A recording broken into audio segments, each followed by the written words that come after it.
প্রশান্ত মহাসাগরে কিন্তু চীনের ডমিনেন্স বেড়েই চলেছে, আর এই ডমিনেন্সকে যদি আগামী দিনে আটকানো না যায়, যেটা কিন্তু ভারতের সিকিউরিটির জন্য একটা বড় থ্রেট হতে পারে।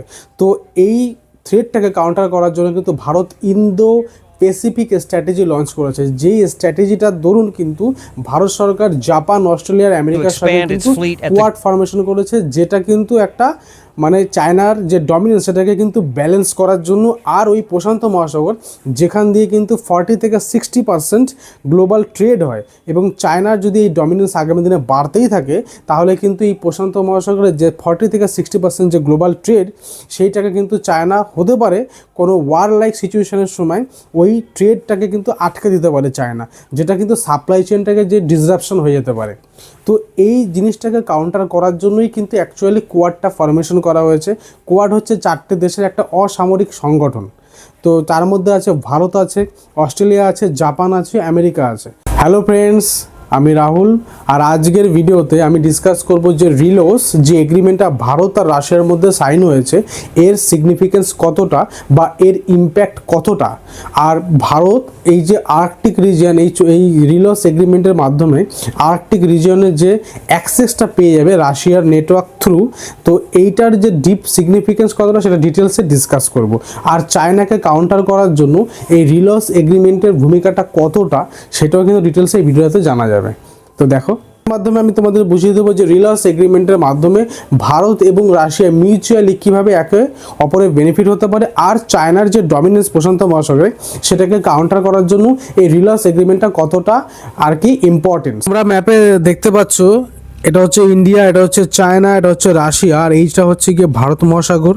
আর এই যে সেকশনটা যেটা দেখাচ্ছি, এটা কিন্তু প্রশান্ত মহাসাগর, এই জায়গাটা হচ্ছে প্রশান্ত মহাসাগর।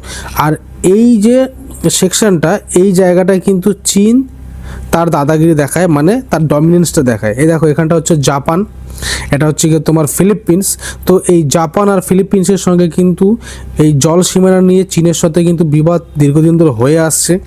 আর অস্ট্রেলিয়ার সাথেও কিন্তু চীনের সাথে একটা বিবাদ অলরেডি চলছে এই জলসীমানা নিয়ে।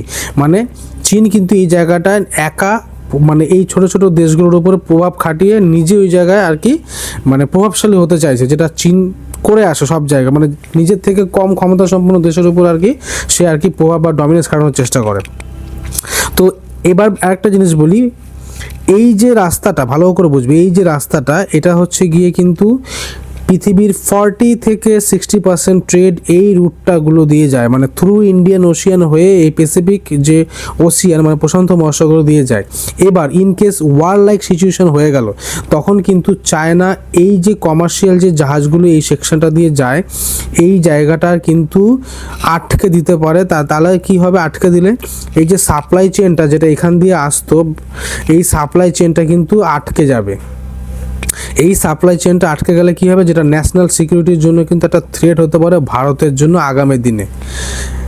এইবার এই থ্রেটটাকে কাউন্টার করার জন্যই কিন্তু ইন্ডিয়ান মানে ভারতের যারা কূটনীতিজ্ঞ তারা কিন্তু ইন্দো প্যাসিফিক স্ট্র্যাটেজি লঞ্চ করেছে। আর এই ইন্দো প্যাসিফিক স্ট্র্যাটেজিটা কি, ইন্দো প্যাসিফিক স্ট্র্যাটেজিটা হচ্ছে এই যে রিজিয়নটা যেটা দেখানো হয়েছে মার্ক করে, ভালো করে বুঝবে, এই জায়গাটায় যেন চীন তার অতিরিক্ত যে প্রভাব খাটিয়ে সেই জায়গাটাকে আগামী দিনে চোখড মানে আটকে দিতে যেন না পারে, আর এই সাপ্লাই চেনটা যেন ঠিকঠাক চলতে পারে। যেই কারণে ভারত সরকার কিন্তু এই যে জাপান, ফিলিপিন্স, জাপান, তারপরে তোমার অস্ট্রেলিয়া, আর ওদিকে হচ্ছে ইউএসএ, এদের সাথে কিন্তু একটা কোয়াড ফরমেশন করেছে।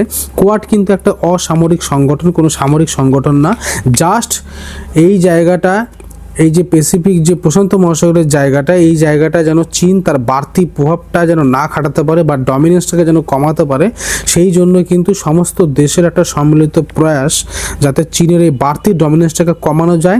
আর ইন কেস ভবিষ্যতে যেন চীন এই জায়গাটা আটকে যেন দিতে না পারে, মানে এটা কোয়াডটা অসামরিক সংগঠন হলেও আগামী দিনে কিন্তু সেটা একটা কিন্তু সামরিক সংগঠন হতে টাইম লাগবে না। বুঝতে পারা গেল জিনিসটা? তার কারণ হচ্ছে ইনকেস ওয়ার হয়ে গেল, তখন চায়না যদি কোনো কারণে আটকানোর চেষ্টা করে, তখন কিন্তু এই যে কোয়াডই কিন্তু একে কিন্তু মানে ডমিনেন্সটাকে ডিটারেন্স করবে, মানে আটকে দেবে। তো এবার একটা কথা বলি, এই জিনিসটার যেটা ব্রড অ্যাসপেক্ট হয়েছে, কীরকম ব্রড অ্যাসপেক্ট, এই ইন্ডিয়া রাশিয়ার সাথে কিন্তু একটা চুক্তি সাইন করেছে, যেটা ভিডিওর স্টার্টিং আমি অলরেডি বলেছি, রিলস, যার ফলে কিন্তু এই যে ইন্ডিয়ান আর্মি তারা কিন্তু এই যে রাশিয়ার যে বিস্তৃত নেটওয়ার্ক, এই যে রাশিয়ার যে বিশাল বড় নেটওয়ার্ক, রাশিয়ার এই নেটওয়ার্কটাকে ব্যবহার করতে পারবে। মানে ভারতের অ্যাক্সেস কিন্তু এত বড় যে রাশিয়া রয়েছে, সেই রাশিয়ায় কিন্তু চলে আসছে।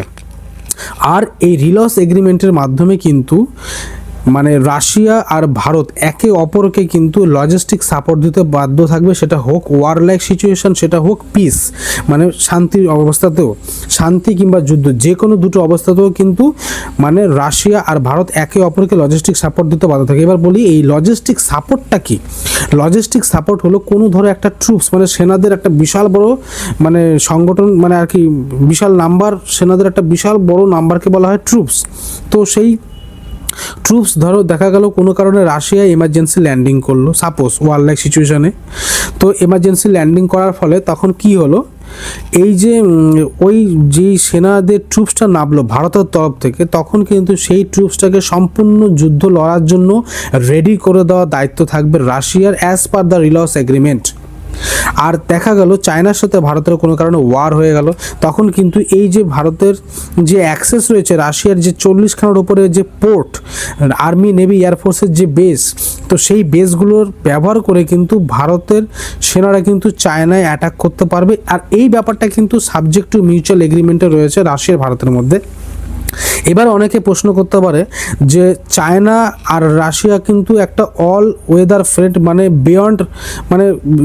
বিয়ন্ড লিমিটলেস ফ্রেন্ডের মধ্যে পড়ে ওরা, মানে কোনো লিমিট নেই, যেটা রাশিয়া আর চায়না অ্যানাউন্স করেছে, মানে লিমিটলেস, মানে কোনো লিমিটলেস মানে থাকবে না ওর ফ্রেন্ডের মধ্যে। তাহলে কেন ভারতকে রাশিয়া সাপোর্ট দেবে? মানে এটা প্রশ্নই আসে না সাপোর্ট দেবে, এটা অনেকের মাথায় আসবে। কিন্তু দেখো S-400 সিস্টেম, সেটা কিন্তু রাশিয়া এই ভারতকে কিন্তু দিয়েছে, সেটা কিন্তু চীন কিন্তু জানে।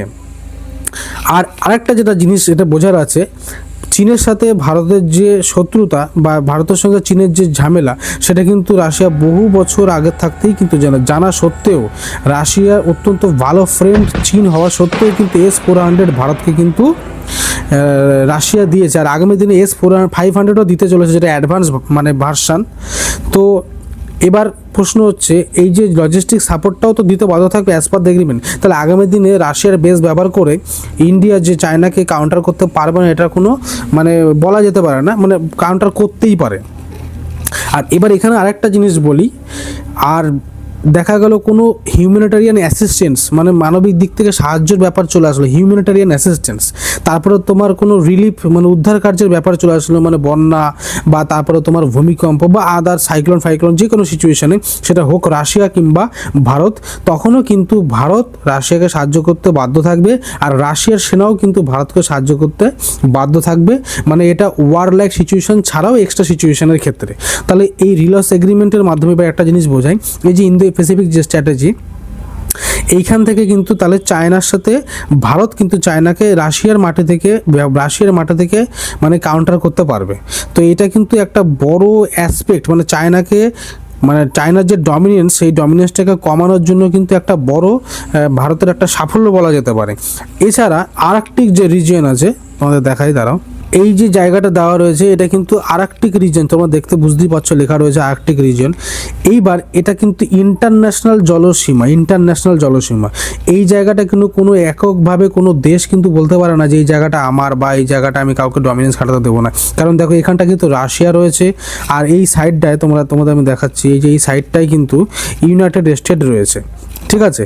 এইবার এখানটা যেটা বোঝানোর ব্যাপার, ভারত এই যে রিলস এগ্রিমেন্টের মাধ্যমে রাশিয়ার যে বড় জায়গাটা, মানে 40খানা যে পোর্ট, সেটা কিন্তু ব্যবহার করতে পারবে। আর ব্যবহার করে এই যে অঞ্চলটা, এখানে প্রচুর আনট্যাপড ন্যাচারাল গ্যাস, তারপরে অয়েল, তারপরে বিভিন্ন ইম্পর্টেন্ট মিনারেলস কিন্তু এখানে স্টোর আছে, যেটাকে কিন্তু রাশিয়ার সহযোগিতায় ভারত চাইছে এই জায়গা থেকে এক্সট্র্যাক্ট করে নিতে, আর এখানে ইনভেস্ট করতে চাইছে ভারত। তাহলে রিলস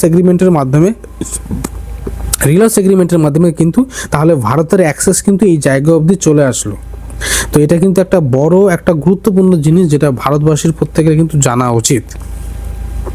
ভারতের ইন্দো প্যাসিফিক স্ট্র্যাটেজিটা আশা করি তোমাদের বোঝাতে পারলাম। আর এই যে রিলায়েন্স এগ্রিমেন্টটা হলো ভারত আর রাশিয়ার মধ্যে, তার যে সিগনিফিকেন্স বা তার যে ইম্পর্টেন্স সেটা কিন্তু ভিডিওর মাধ্যমে তোমাদের কাছে আমি তুলে ধরলাম। যদি তোমাদের ভালো লেগে থাকে তাহলে তোমরা অবশ্যই লাইক, শেয়ার, সাবস্ক্রাইব করো, আর নিজের বন্ধুবান্ধবের কাছে এই জিনিসটা শেয়ার করো বা হোয়াটসঅ্যাপে শেয়ার করো। আর তোমাদের একটা লাইক আমাকে কিন্তু অনুপ্রেরণা যোগায় এরকম আরও সুন্দর ভিডিও তোমাদের কাছে তুলে ধরার জন্য, দেশের ভিডিও আর দেশটাকে ডিকোড করে তোমাদের সামনে তুলে ধরার এই যে ছোট্ট একটা প্রয়াস আমি শুরু করেছি। তোমরা আশা করি আমাকে সাপোর্ট করবে। Thank you.